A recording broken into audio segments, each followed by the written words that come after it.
Hello friends, ഇന്ന് നമ്മൾ നോക്കുന്നത് നമ്മൾ വീടിൻ്റെ വയറിങ് കാര്യങ്ങൾ ചെയ്യുന്ന സമയത്ത് സ്വിച്ച് ബോർഡ് കാര്യങ്ങൾ കൊടുക്കാറുണ്ട്. അപ്പോൾ നമ്മൾ 2 മോഡുകൾ, 3 മോഡുകൾ, 4 മോഡുകൾ എന്നൊക്കെ പറയാറുണ്ട്. അതെന്താണെന്നുള്ള ഡീറ്റെയിൽസ് വീഡിയോ ആണ് നമ്മൾ ഇന്ന് ഉൾപ്പെടുത്തിയിരിക്കുന്നത്. ഇത് നമ്മൾ കൊടുക്കുന്ന 4 മോഡ്യൂൾസിൻ്റെ പ്ലേറ്റ് ആണ് വരുന്നത്. അതിൻ്റെ MRP കാര്യങ്ങൾ ജസ്റ്റ് ഒന്ന് കാണിച്ചു തരാം. അതായത് GM എന്ന് പറയുന്ന കമ്പനിയുടെ MRP ആണ് നിങ്ങൾ കണ്ടത്. അത് 4 മോഡുകളാണ് വരുന്നത്. ഇങ്ങനെയാണ് അതിൻ്റെ പ്ലേറ്റ് വരുന്നത്. അതായത് നമ്മൾ പറയുന്ന മെറ്റൽ ബോക്സ് ആണെങ്കിൽ അതിൻ്റെ മുകളിൽ വയ്ക്കുന്ന സ്വിച്ചുകൾ കാര്യങ്ങൾ കൊടുക്കുന്നത് ഇതിൻ്റെ ഉള്ളിലാണ് വരുന്നത്.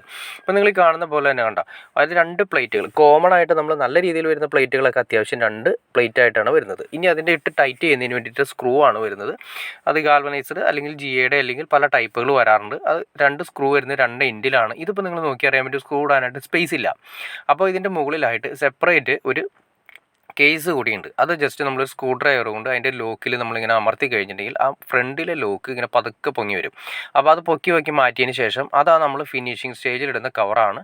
ഈ കവർ ഫിനിഷിങ് എല്ലാം കഴിഞ്ഞതിന് ശേഷം ഇടാൻ വേണ്ടിയിട്ടാണ് മാറ്റി വെച്ചേക്കുന്നത്.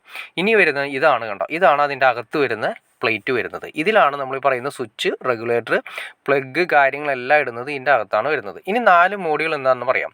1 2 3 4 സ്വിച്ച് ഉണ്ടോ, 4 സ്വിച്ചിനുള്ള ഗ്യാപ്പ് വരുന്നതുകൊണ്ട് 4 മോഡുകൾ എന്നാണ് പറയുന്നത്. അതായത് ഒരു സ്വിച്ച് ഒരു മോഡുകൾ എന്നാണ് പറയുന്നത്. അപ്പോൾ 4 മോഡുകളിൻ്റെ ബോക്സ് അല്ലെങ്കിൽ ഷീറ്റ് എന്ന് പറഞ്ഞാൽ ബോക്സിൻ്റെ ഷീറ്റ് എന്ന് പറഞ്ഞു കഴിഞ്ഞാൽ 4 സ്വിച്ചാണ് നമുക്ക് കൊടുക്കാൻ പറ്റുന്നത്. 4 1 വേ സ്വിച്ചാണ് ഉദ്ദേശിക്കുന്നത്. ഇനി പറയുന്ന കണ്ടോ, ഈ പറയുന്ന ഹോളിലാണ് നമ്മൾ ഈ പറയുന്ന ആ പറയുന്ന സ്ക്രൂ ഇട്ട് ടൈറ്റ് ചെയ്യുന്നത്. നമുക്ക് വേണമെങ്കിൽ മുകളിൽ കാണുന്ന 4 ടൈറ്റ് ചെയ്യാൻ പറ്റും. അത് PVCയിലാണ് കൂടുതലും സൂട്ടാവുന്നത്. പക്ഷേ ഈ 2 നമുക്ക് ഈ സെൻറ്ററിലുള്ള 2 നമുക്ക് ഉപയോഗിക്കാൻ സ്ക്രൂ ഇട്ട് ടൈറ്റ് ചെയ്യാൻ പറ്റുന്നത്. ഇനി അതിൻ്റെ ലോക്ക് സിസ്റ്റം ഒന്ന് കാണിച്ചു തരാം. പണ്ടത്തെ സ്വിച്ചുകളാണെങ്കിൽ നമ്മൾ സ്ക്രൂ ഇട്ട് ടൈറ്റ് ചെയ്യുന്ന സിസ്റ്റം ആയിരുന്നു. ഇപ്പോൾ അത് മാറി ലോക്ക് സിസ്റ്റമാണ്. മോഡുലാർ ടൈപ്പ് ആയതുകൊണ്ട് ലോക്ക് സിസ്റ്റമാണ്. സ്വിച്ചിൽ തന്നെ ലോക്ക് കാര്യങ്ങളുണ്ട്. അപ്പോൾ ആ ലോക്ക് നോക്കിയതിന് ശേഷം അത് കറക്റ്റായിട്ട് ഒരു കാര്യം ശ്രദ്ധിക്കുക.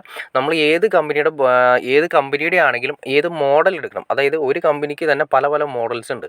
ഈ മോഡൽസ് സ്വിച്ചിന് ഉപയോഗിക്കുന്ന പ്ലേറ്റുകളും വ്യത്യാസങ്ങളുണ്ട്. അപ്പോൾ ഏത് മോഡലാണെന്ന് ആദ്യം സെലക്ട് ചെയ്യണം. ആ മോഡൽ സ്വിച്ചുകൾ ആ കമ്പനിയുടെ തന്നെ ഏത് മോഡൽ സെലക്ട് ചെയ്യണം. ആ മോഡലിന് തന്നെ ലോക്ക് സിസ്റ്റം വ്യത്യാസമുണ്ട്. ആ ലോക്ക് മാത്രമേ ഈ പറയുന്ന ഷീറ്റുകളിൽ സൂട്ടാവുള്ളൂ. ഇപ്പോൾ GMൻ്റെ അല്ലെങ്കിൽ ഏതെങ്കിലും ഇപ്പോൾ കർവ് ഗോൾഡ് മെഡലിൻ്റെ എടുക്കുകയാണെങ്കിൽ ഗോൾഡ് മെഡലിൻ്റെ കർവ് എന്ന് പറയുന്ന മോഡൽ ഉണ്ടാവും. ആ കർവ് എന്ന് പറയുന്ന മോഡലിൽ കർവ് എന്ന് പറയുന്ന സ്വിച്ച്, അതായത് ഗോൾഡ് മെഡലിൻ്റെ കർവ് എന്ന് പറയുന്ന സ്വിച്ച് എടുത്താൽ മാത്രമേ ആ മോഡലിൽ സൂട്ടാവുള്ളൂ. അങ്ങനെ എല്ലാ കമ്പനികൾക്കും ഓരോ മോഡൽസും സെപ്പറേറ്റ് ഉണ്ട്. അതിൻ്റെ ലോക്കുകളും വ്യത്യാസമുണ്ട്. അപ്പോൾ ആ ലോക്ക് കാര്യങ്ങൾ കറക്റ്റായാൽ മാത്രമേ ഏതാണെന്ന് നമ്മൾ കറക്റ്റായിട്ട് അറിഞ്ഞിരിക്കണം. എന്നാൽ മാത്രമേ ഒരു സ്വിച്ച് കംപ്ലയിൻറ്റ് വരുന്ന സമയത്ത് മാറ്റി വയ്ക്കുന്ന സമയത്ത് നമുക്കത് ഉപയോഗിക്കാൻ പറ്റുള്ളൂ. കറക്റ്റായിട്ട് അത് തന്നെ വാങ്ങിച്ച് കൊടുക്കാൻ പറ്റുള്ളൂ. അത് തന്നെ വെക്കാൻ സാധിക്കും. ബാക്കി കാര്യങ്ങളൊന്നും നമുക്ക് പിന്നെ വേറെ സ്വിച്ചുകളൊന്നും ഇതിൻ്റെ അകത്തേക്ക് സൂട്ടാവില്ല. ഇനി അതേ ലോക്കുള്ള വേറെ കമ്പനിയുടെ ഉണ്ടെങ്കിലും സൂട്ടാവും.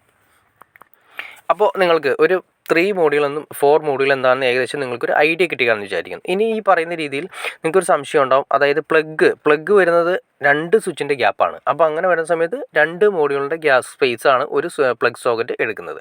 അപ്പോൾ അത് കൂട്ടിയിട്ട് വേണം നമുക്ക് ഈ പറയുന്ന രീതിയിൽ നമുക്ക് കാൽക്കുലേറ്റ് ചെയ്യാനായിട്ട്.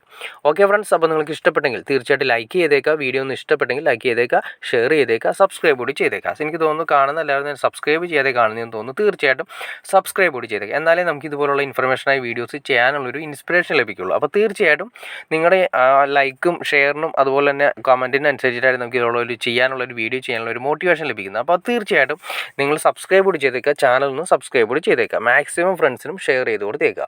ഓക്കെ ഫ്രണ്ട്സ്, അടുത്ത വീഡിയോയിൽ കാണുന്നവരെ okay.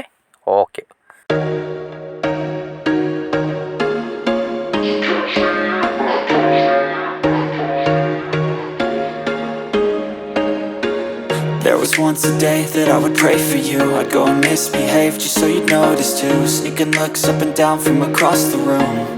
And damn, what a hell of a view. I feel good, you look great, I like you.